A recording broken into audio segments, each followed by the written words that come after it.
You're listening to the Empowering Process podcast with your host, Gail Kraft. Listen as she holds frank discussions around how your purpose, being present, and trusting your power impacts your life. Whether you're an entrepreneur, leader, or developing your vision, you'll find wisdom and insights you can utilize right now. Welcome your host, Gail Kraft. Okay. Hello, everybody. Gail Kraft here from the Empowering Process podcast. So glad that you're joining us today. I have with me an amazing woman, Sarah Leslie. We're going to talk about what it's like and what is living in limbo. But Sarah had spent the first 20 years of her career working from the therapy chair, which includes holding the position as the Director of Clinical Services for a residential facility of over 150 beds.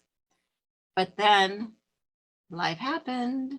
After navigating a dramatic shift in her life, and I hope that we'll talk about that, and coming through the other side, Sarah changed her focus into a more purposeful, driven career. She now provides life coaching in the virtual space.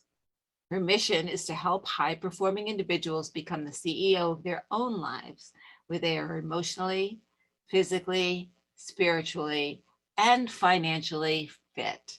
Welcome, Sarah. Hi, thank you so much, Gail. I love this, Sarah, and I will say what I'm sure you hear it all the time, Sarah with the first names. Exactly. Yes.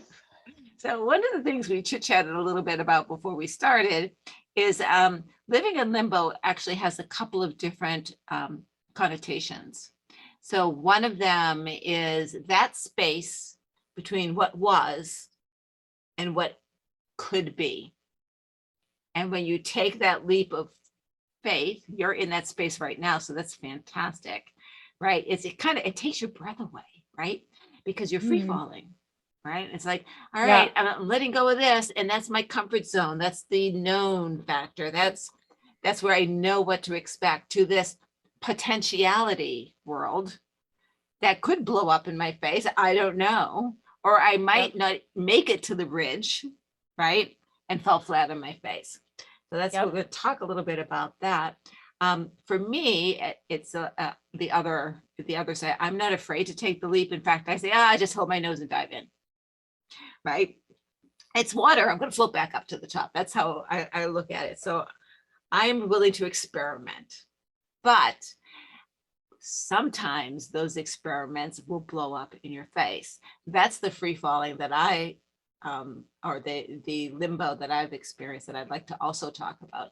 And that is where, I'll give you my example of leaving everything in San Diego. I had a house, I had a career, clients, friends, and I left everything to go and work for this entity way north. And that experience blew up.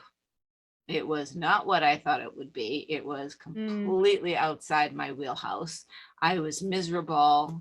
And I literally thought I was having a heart attack with the stress and the pain that I was feeling. Wow.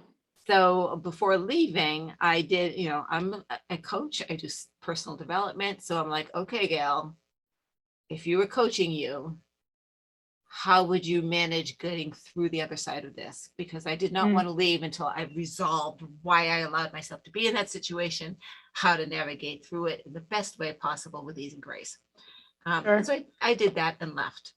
In the leaving, I had no home, I had no job, I had credit card debt, right? And no place to put my furniture. I had to get a storage unit.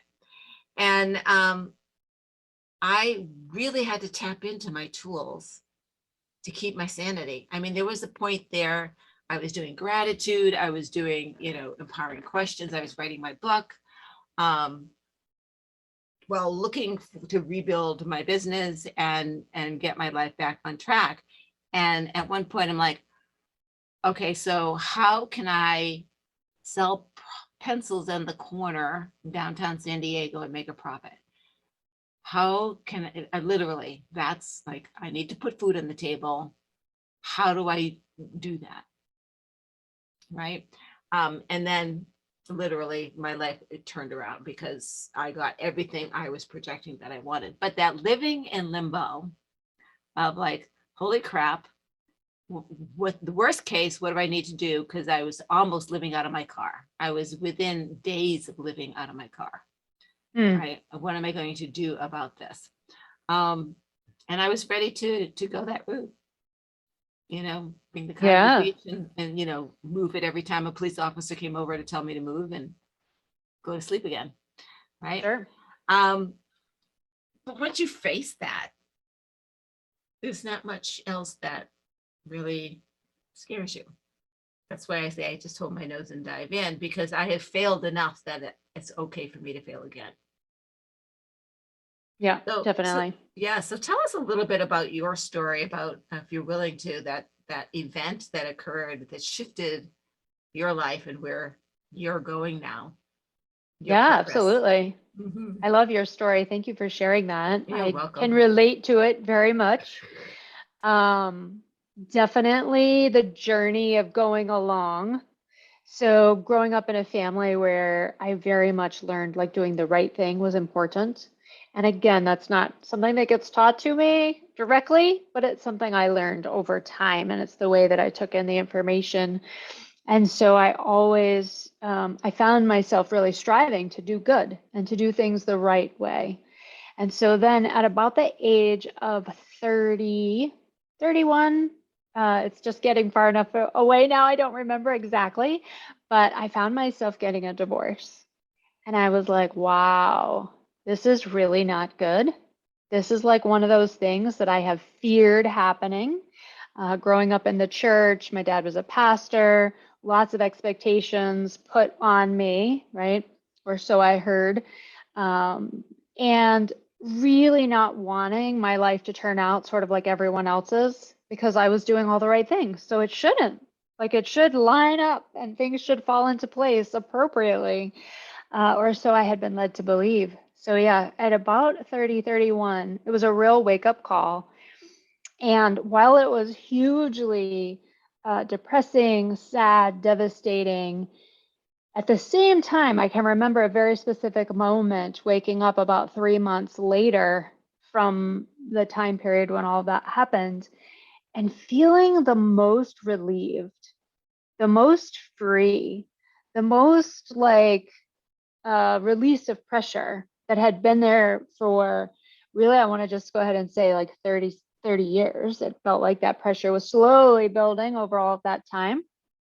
And so waking up, and the thought was, well, you've now done like the worst thing you could do. So like the rest of it should be easy going from here. Yeah, no. Right, nice try. That was just your practice run. It was a practice for sure. But it was the first time of a real intense relief of the pressure. Because like I said, this had been like a thing that had gotten placed like up on a pedestal, that was the worst thing that I could ever have happen or that I could ever be a part of. And so then I did it happened. And so it was like, oh, I'm actually still okay. I'm still alive. Everything is still good. So it definitely set the trend. It set the tone in my mind. Like, oh, these things that have been built up to be like the worst ever are not actually the worst ever. And I can recover, I can bounce back. And what I learned was I can actually be even better after the fact. So then fast forward into life, falling into doing all the right things, which isn't a bad thing. I think it's important to say, like, doing all the right things sometimes can just mean doing the thing you think you're supposed to be doing, which is all we can really do, is the thing we think we're meant to be doing. So fast forward towards 40, I've now been promoted a couple of times. I'm now in a position where I'm thinking I can really help people. Like the higher up I go, the more I can help people, is how I had come to believe. And so I'm now in this position where I have a lot of influence. I'm supervising a fantastic team of about 20 direct staff, impact on a larger organization, and helping people in that life-saving space. And yet, what I found, because of other circumstances in the business, in the system that I was working in, I slowly started to feel half asleep. I started to feel numb. I started to feel overwhelmingly unhappy, little by little, just progressively getting worse in the decline to where I was just miserable. So this was right before 40. And so certainly that's a known time when people have a crisis moment of sorts. And again, for me, because I had that stage set at 30, I knew that the vision that I had that was just out of sight, I knew on the other side of that was really good things. But because I had arrived at this new amazing place in my business and my career and making money, I held on to it really tightly. So it was similar to the divorce in that it was something I was really believing I was meant to have. And yet it wasn't actually unfolding in a way that felt honoring to me. So I had a moment in yoga at the end of a yoga class, and I was in a room full of about 50 people. And I broke out in the most emotional, tear jerking 2 minutes in that last 2 minutes of yoga class when everyone is quiet, and sobbed for almost the whole 2 minutes. And it was again this like amazing relief of pressure that I had been holding it all in and holding it together and like so wanting to be able to figure it out and make it work. And then coming to that realization of like, I'm holding on desperately to something that I really can't control, that I can't make change, that I can't force to do different. And if I don't decide to let go, I'm then choosing something else, someone else other than me, which basically for me means I'm choosing to die, not literally, but metaphorically, choosing my own death.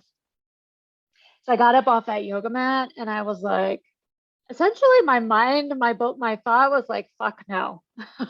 Like, no, that's not the path. And if I'm not physically going to choose my own death, then I'm damn well not going to suffer in the confines of someone else's life and the structure that they had built, for their business. No. And I for a few moments I was like, well, maybe I can like make it work for a little bit longer and I can figure this out or figure that out. And it was like, Sarah, hey, you just sobbed for 2 minutes on the yoga mat in a room full of 50 people. That is not you. Like, you've reached a level where there is something that's truly that needs attention right now, not later, not in any way where you can like make it better, but actually just right now. This is your time to save yourself. So I did. Honestly, Sarah, so let me just interject a little bit here. That is so living in limbo, because that is living in a situation that you are doing the right thing, right? So you're being a good girl, right? Where you are told you're supposed to be happy and something is not resonating and you're ignoring it. Yes. So you feel a little bit less and you ignore it. So living in limbo sometimes is a numbing experience. You numb yourself to the realization, and something like yoga or meditation or even working with a coach where like something's off, I don't know what it is, brings you to that breakthrough. And one of the things we said was truths that are now false. So something that was true but no longer is. Happened. Yeah, totally. And it's interesting as I hear you say that, there were definitely moments where I would go to other people and I would say like, hey, can I just talk this out with you and let me get your perspective? And I would share about the circumstances that I was in, and I would share it with someone else, really in the hopes, now after the fact I can see, in the hopes that they would say like, yeah, no, that's not okay, and you should get out of that. So there were these moments of like, I know this situation is not okay. And I didn't have that full permission, that full capacity within myself to just simply decide to do differently.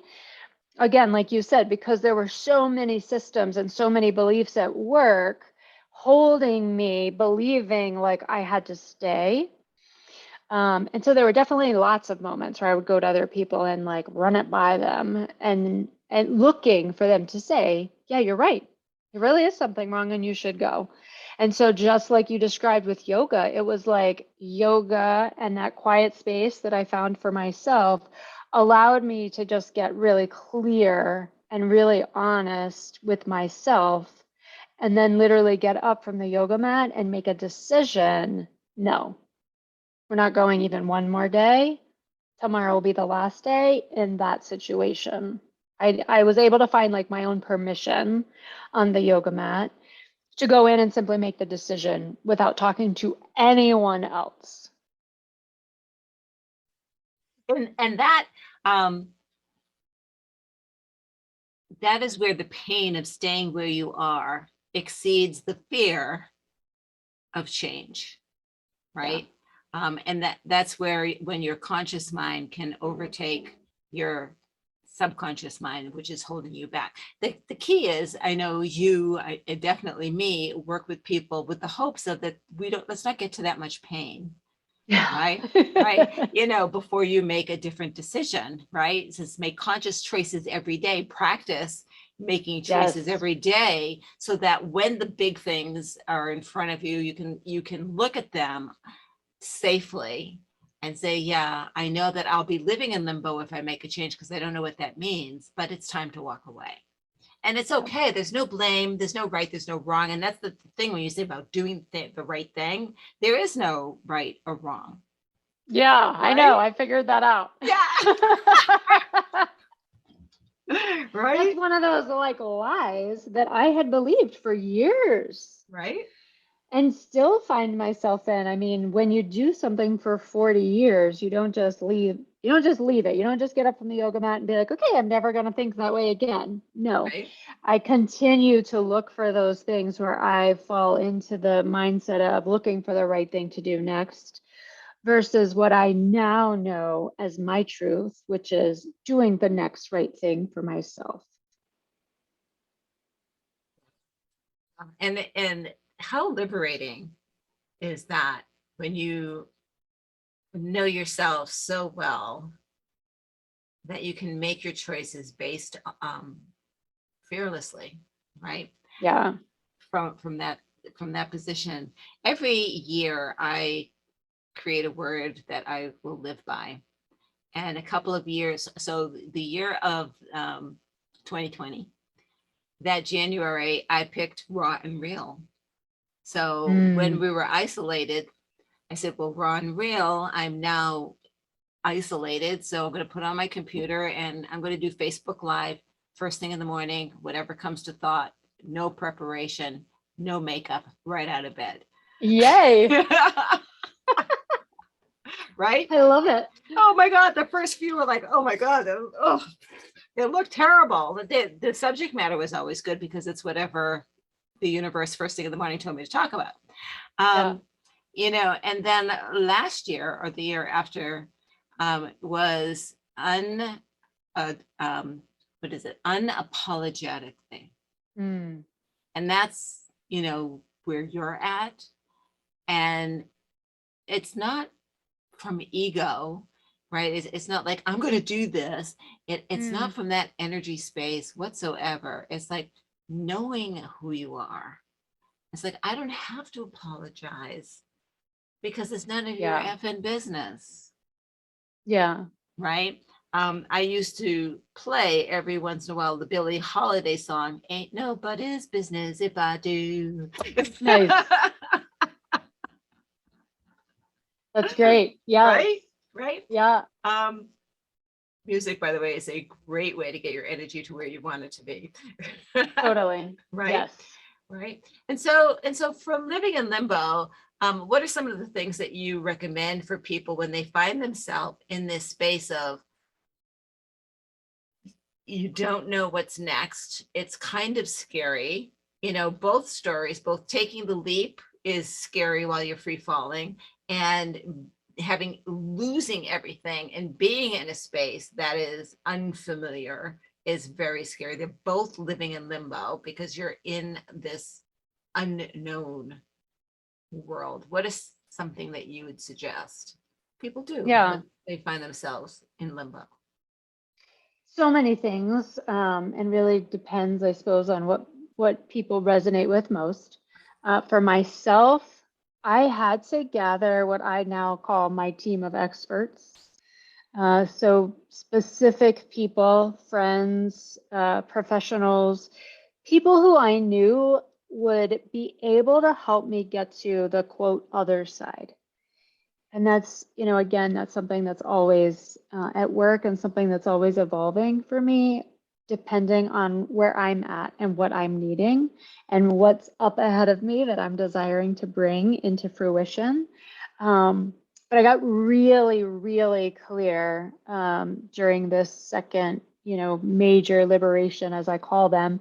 The one at 30, I didn't fully embrace this idea like I needed other people. I was still in a mindset of like I could do it on my own. And I knew I needed people because like I was in such a bad space after the divorce and I spent a lot of time with family, which became my team of experts for that time period. But the second wave of liberation prior to 40, I really got it. Like, wow, I have to surround myself with people who understand this process of transformation, people who intellectually and personal experience understand here I am, that's where I want to be. And now I'm here in the limbo and I need people surrounding me who can actually like help guide me, hold me up sometimes, challenge me, provoke me, all the things that we need when we're in that space to be able to actually continue the journey. So that to me is like such an important one, because until we're actually what I also call, I got from the 12-step program, self-sufficient in all of the ways, self-sufficient, where I can actually challenge and coach myself, you really desperately need that team of experts to come around you. I've actually come to a place through the current coach that I'm working with where I've recognized, oh, I literally can't do it on my own. We're actually designed in such a way, I believe we're designed in such a way that we not only are we not meant to do it alone, right? Because we're clearly meant to be in community and in partnership and in relationship, but this new level of awareness of we can't do it alone. Again, there's no shame, there's no judgment, there's no like space to feel bad about it. It actually has been an extremely freeing thought to believe, oh, I just literally can't do it. Because here I've spent all this time like trying to do it up to before 40, thinking I was failing, like that there was something wrong with me, that I hadn't been able to read the right book or attend the right seminar or, talk to the right person to be able to figure it out. And so, no, actually, and this I would say is my most important message that I like to leave people or give to people when I'm talking with various people is you're not doing anything wrong. You just actually can't, literally can't do it on your own, which is why we are in partnership. That's why there's so much an emphasis on like mentorship, why the teacher student dynamic is so important in our lives in society. It's why we crave that, right? And you think about parents and children. I mean, there's so many dynamics where there's a person up ahead of you and there's a way of like closing that gap by watching that person up ahead of you, by working with them, by talking with them. So I really hammer that home because I know for me as a very successful independent woman coming into 40, I really carried a lot of guilt, a lot of shame around not being able to quote figure it out or to be able to do it on my own. And I just want to offer that to your listeners. The reason is because you just can't. It's just that simple. So I think that is the most important thing to come to, is just the acceptance of that, the surrender in that, the freedom in I don't have to do it alone. Right. And understand that, like, I love me. I love being with me. I love my alone time. I love my own space, but I also love my tribe and my community. And they're two different things, right? Definitely. My tribe are the people that I will call and say, hey, something's going on, and I'd like to just flush it by you and get your perspective. And they will be honest with me. And from love, they will be on and they will say, well, have you thought about this or have you thought about that? And they will call me and do the same thing, and we'll talk for hours. Whereas community is a little bit wider, and I might not go to community with those kind of issues, but I love to grow and play in partnership in community. Yeah. Right. So it's a little bit different, a little bit less personal, less close. Tribe knows all of my wounds. Community just knows some of them. Right. Yeah. And you need to share all of your wounds. You can't hold any of them back, because if you don't, when you're in limbo, you're not likely to make good choices, because you'll be making choices from a state of fear, sadness, anger, shame, guilt, right? You'll be making decisions based on a 7-year-old's emotion, a 5-year-old's emotion. You won't be making really clear choices. Exactly. Right. Totally. Yes. And so one of the things you said was you're a team of experts I love. I coach my clients to get, I call them your board of directors, right? Okay. Your personal and business board of directors, getting clear. That is really, really important. For me, what I did during that time that I was not knowing where my next meal was coming from was, what are the things that I want by the end of the year? What is important to me? Really, what is important to me? And I did a lot with the Kabbalah. I did a lot of universal law exploring, a lot of spiritual and emotional work. But I also got very, very clear as to what I needed, not what I wanted. Yes. Right. And I'm telling you, within 3 months, I had it all, because I was clear and I had no idea how it was going to come. Right. And I was out there. You let people know that, hey, I'm in this crappy situation and I'm looking to get out of it. And here's what I'm looking for. Let me know if it shows up. Let's have coffee if you don't mind paying for it.